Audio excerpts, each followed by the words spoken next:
Great topic, Ben. I'm gonna start up next. I want to talk about what's up with everyone's issue with anime.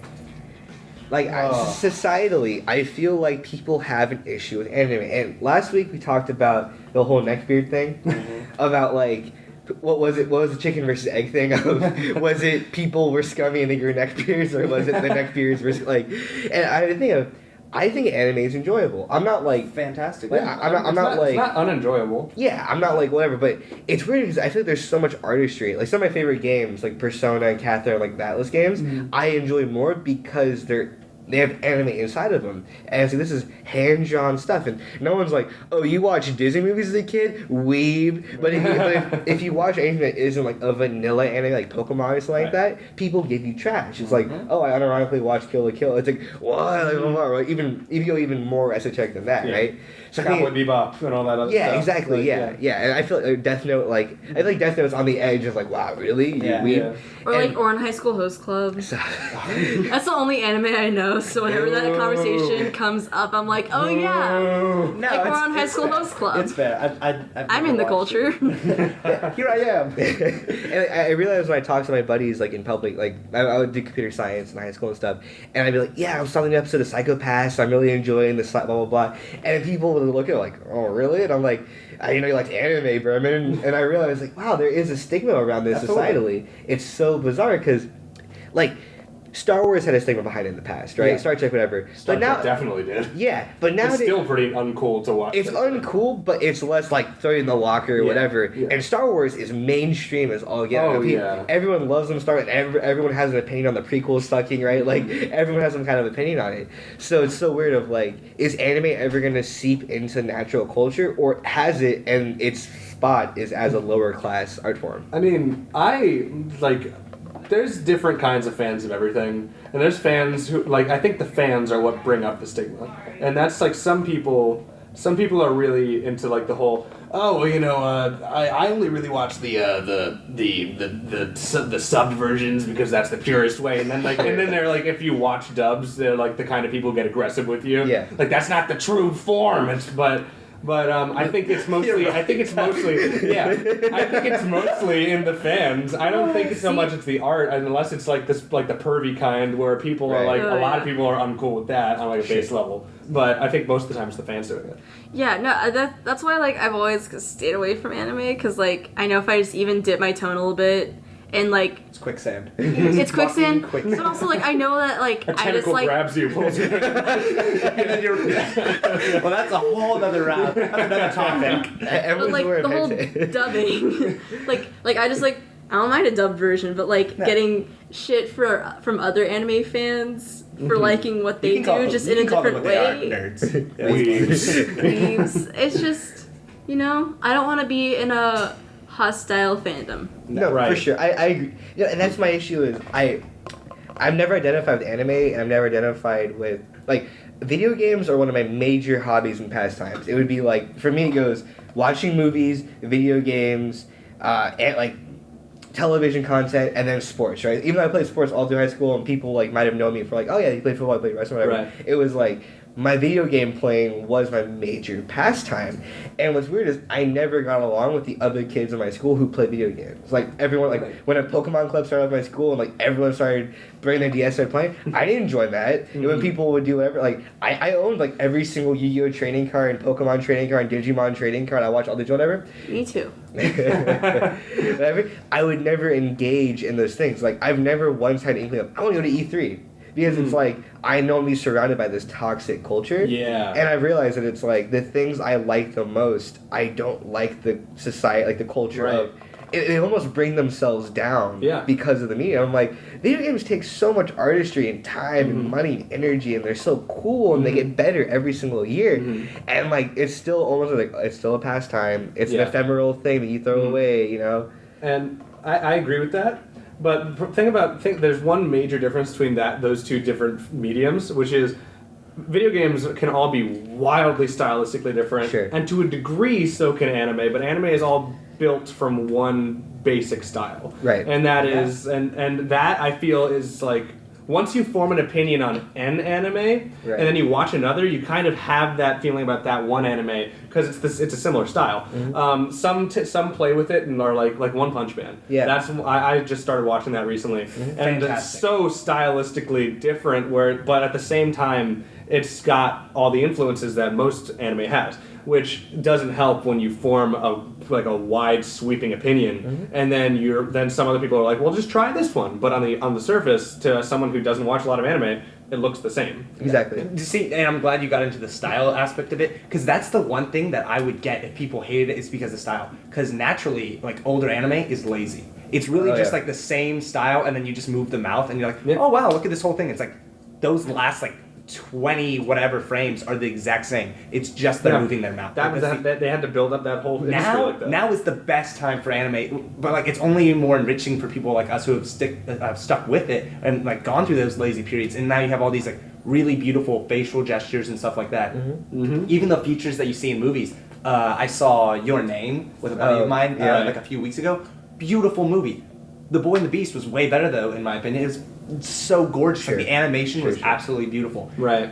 But you brought up One Punch Man, and my brother the other day, he was like, "Hey, I have a buddy who wants to start watching anime. I'm gonna get him into watching One Punch Man first." And I was like, I don't know why you would ever do that as the first one. Right. It's literally designed to be a parody of it. You will not get any concept. It's fully meta. You need to have some experience with anime before you watch One Punch the Man. only reason that's great is because we're such weebs, and we understand all the jokes about it. I will say, interestingly, my dad doesn't really watch anime. He watched Robotech, right? He watched Robotech. He's seen Digimon and Dragon Ball, whatever. But he's not an anime fan. But he has seen all the Miyazaki films. He's a big fan of Spirited Away, all those other Man of Totoro and stuff like that. So he just goes to Netflix when he's bored at work or whatever, and he saw One Punch Man and was like, oh, I saw Ethan was whatever. Right. And he texted me, he's like, yo, I just binged all One Punch Man. Yeah. It's hilarious. Yeah. He's like, it makes fun of everything so well. So I'm like, it is interesting. You have to know the style, but it is meta enough that just the first episode alone does things where it'll just use the same 3 cycle of animation routines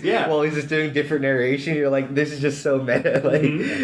But yeah, that is interesting that you said the different styles of it is.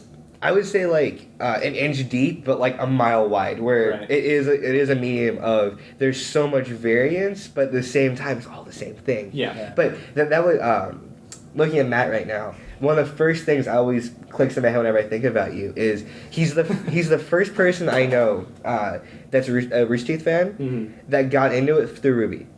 Yeah. Really? It's so weird to me. Actually, that's true. It's so weird to me that he got a Ruby. Yeah, most people I know either got through it with Red vs. Blue or Achievement Hunter. I've seen Red vs. Blue before in the past, and I was because I skipped the whole Halo generation because my older brother took over the Xbox, and he got to dominate, and I just got to sit in the corner and try and jerk off to my Nintendo. And so he was doing that whole thing, and he showed me RVB before, and I was like, it's kind of cool. It wasn't until I found my friend showed me Ruby, and I was like, anime, I connect with this. This is brilliant. And then I was like, wow, there actually is some really good writers here. Let me go back, and I rewatched all of RVV. It's some great stuff. Yeah, which is interesting with Ruby, especially because that plays on anime in multiple ways. In that, first and foremost, it's Western. Yeah, it's Western.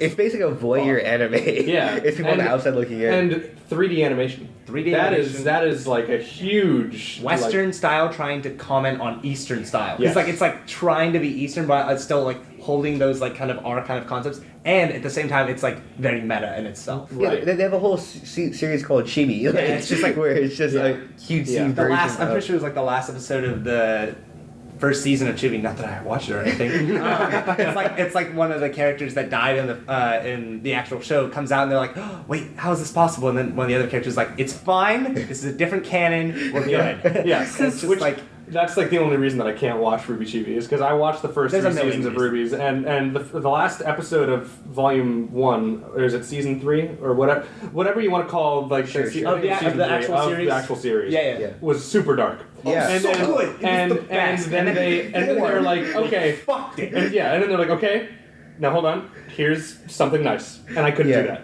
I couldn't do that because have you ever heard of Kappa Mikey? Yeah, that's I think it's Canadian. It is a American animation cartoon TV show.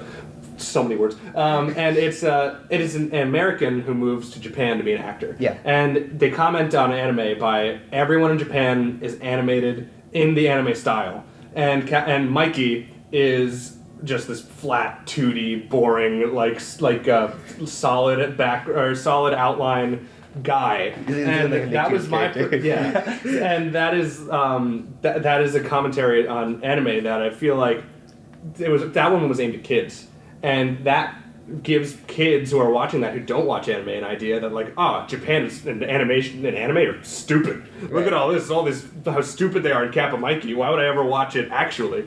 So it's just like there's also that's another example of like the West playing on the Eastern animation styles that.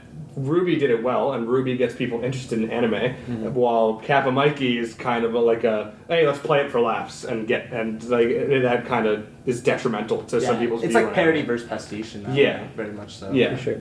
And it is weird though. I think certain anime breaks out of that role. Like I said Miyazaki films earlier, and I feel like no one trashes on Miyazaki. Like everyone has a soft spot for Totoro or Spirited Away, whatever. Like their pop culture. Why? Because that got into the culture. Yeah. That one, that one got hit that Star Wars spot, not quite as huge, but hit that spot where people are like, this is really good, and I want to see more of it. I have a Totoro on my laptop. I have a little Totoro sticker. Yeah, exactly. So it is interesting that certain ones make it through, and they are whatever, and then there are certain ones that were marketable, right? Like Pokemon. Like no one's gonna you trash your watching. Like maybe if you're a 25-year-old and you're actively playing your 3DS all the time, but at the same time, it's like Pokemon's way more acceptable. Yu-Gi-Oh! When you're younger or whatever, yet there's still anime. They still have the tropes to a sense. And there's anime purists who are like, people ask me all the time, did you watch anime when you were a kid? And I was like, well, I watched Pokemon. I'm like, that doesn't count. Yeah, sure. But technically it does. So you mentioned that you had all a bunch of different trading cards and stuff like that. Yeah. When did you put all those trading card games away? Like, when did you stop? Oh man, it was the middle school. It's the same time I stopped playing Kingdom Hearts, which I know is a big knock towards you, but it was a thing of when I realized I'm not gonna put money into for me, it wasn't even I'm too old for this. It was just where am I gonna start putting my money at? Nothing. And it was once I had the agency to start going, my parents going, which one do you want out of these things? And I want Xbox games and I want Steam games over I want these things. Right. I stopped getting just the default Yu-Gi-Oh starter kits and the Digimon stuff, and I stopped getting Kingdom Hearts manga and you're right, I stopped getting Bleach manga. So it was more me just not really growing out of it, me just focusing my taste onto these different things. I got you. So it wasn't an insult towards you. No. I know you still gush over Kingdom Hearts. I absolutely do. I started Kingdom Hearts late. I started mainly a Kingdom Hearts PS2 series when the 3 was coming out. I just always wanted to play it because my friend was playing and stuff like that. For sure. But I was just curious. I'm just it's just I think what you said it's marketable. It's because Pokemon, Yu-Gi-Oh, and all that stuff. They have the longevity of just adding more and more boosters. Speed round. Favorite anime. Ben. Oh Jesus! I don't watch much. I mean, off the top of my head, just because of how ridiculous it is, Gurren Lagann. Sure, yeah. Where they literally by the end of the series, they're shooting galaxies at each other. Yeah. I just love the escalation. It's a war of escalation for sure. Fucking shit, Matt. I'm gonna say. There's so many Avatar: The Last Airbender because it has some of the best characters. I totally forgot about that. That's another one that everyone's it's Western, but it counts. Fuck you if you disagree. I'm gonna say Psychopaths just because if you like Blade Runner, if you like that kind of sci-fi dystopian futures, I think it's digestible. And you can watch it sub, you can watch it dubbed, whatever. I don't care that. And then Emily. You've put me in a corner with this question, so I have to just throw out my go-to answer on High School Host Club. Right. I've explained myself. You have, and I reject your explanation. All right, so our special guest Ben has to go, but thanks for joining us. Thanks for having me. We're gonna keep going, but just Ben, are you working on anything you want to plug, or are you good? Hire me if you are a film professional. If not, connect with me on LinkedIn so I can get a bigger number. I'm the one non-business major who is always trying to plug my LinkedIn. So Ben Kelder, send me that connect invite. Yeah, but until then, we'll post some of our LinkedIn sketches line up there. Cool. That Star Trek video that you did. No, oh god, we're not talking about my meme content. That's my editing practice. Right. No, thank you. No, my one business. You're the best. Now that he's gone, we would also like to plug his Tinder and his Bumble if you are in the area and female. Ben Kelder in the Austin area. Desperately single. If you're in New Jersey. Famously single. I mean. Well, you guys are like single together. Like that's what. That's a good way to put it. Single together. Yeah. All right. Hey guys, thanks as always for listening to the podcast. Be sure to check out the next part tomorrow here in the channel. As always, check out the description for important links, especially the one to our Patreon. Any money you can throw our way helps support our channel and lets us create great new content. Thanks again for watching. See you next time. Have a great day.